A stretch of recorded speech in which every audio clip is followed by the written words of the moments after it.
The evidence is overwhelming. The aftermath of much of the destruction and the deaths of children last summer in Gaza was recorded on video.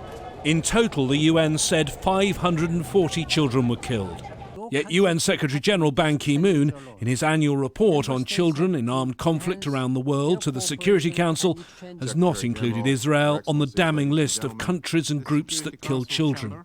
Al Jazeera understands both Israel and armed Palestinian groups were on the list in the original draft drawn up by the UN Special Representative. The draft report had Israel and Palestinian armed groups on it, the report you sent upstairs.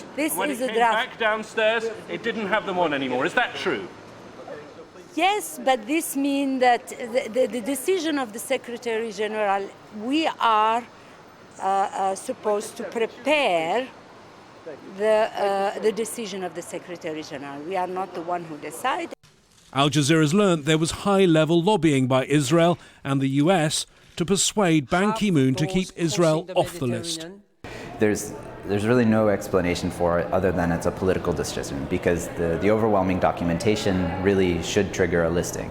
So did Ban Ki-moon bow to political pressure?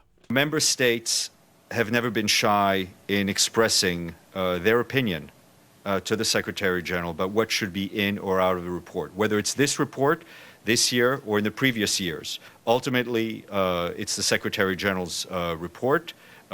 He stands by it. You just need to read this full report to see the obvious contradictions.